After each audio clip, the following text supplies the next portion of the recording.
یہ ہیں کراچی کے علاقے کورنگی کے رہائشی سگے بھائی محمود اور شبیر، جن میں انسانیت کی خدمت کا جذبہ کوٹ کوٹ کر بھرا ہوا ہے۔ دونوں بھائی جنوبی کوریا کی سیر کو گئے ہوئے تھے جب ہیلووین نائٹ میں بھگدڑ مچنے کا واقعہ پیش آیا۔ دونوں بھائیوں نے اپنی مدد آپ کے تحت جواں مردی کے ساتھ کئی افراد کی جان بچا کر سب کو حیران کر دیا۔ بالکل گھومنے کی نیت سے ہی بھائی گئے تھے میرے ساتھ، میں تو کام کرتا ہوں اپنا، لیکن بھائی گھومنے کی نیت سے گئے تھے تو 300 سے 400 لوگ اس کراؤڈ میں پھنس چکے تھے، جو ایک کراؤڈ پیکٹ ہو گیا تھا۔ میں تھوڑا پہلے گھبرا گیا تھا، بھائی نے مجھے موٹیویٹ کیا کہ نہیں بھائی ہمیں کرنا چاہیے۔ میڈیکل ٹرمز یوز کی تھیں جس میں CPR ہوتا ہے۔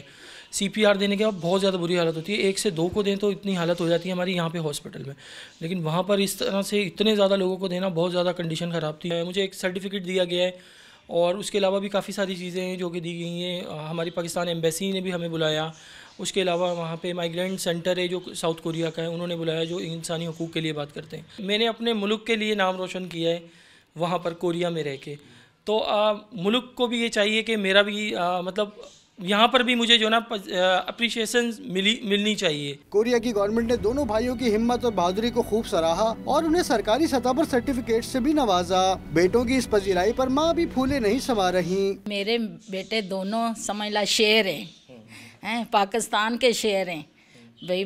میں تو سوچوں گی بھی میرے جیسے بچوں کے ہزاروں بچے ہوں لوگوں کے، ایسے ہی اچھا کام کریں۔ دیار غیر میں لوگوں کی خدمت کر کے وطن کا نام روشن کرنے والے بھائیوں نے کورین گورنمنٹ کی جانب سے پوری فیملی کو شہریت کی آفر بھی ٹھکرا دی ہے، لیکن اپنی حکومت کی جانب سے پذیرائی نہ ملنے پر غمزدہ ہیں۔ کیمرامین علی جان کے ساتھ معراج اختر، ڈان نیوز، کراچی۔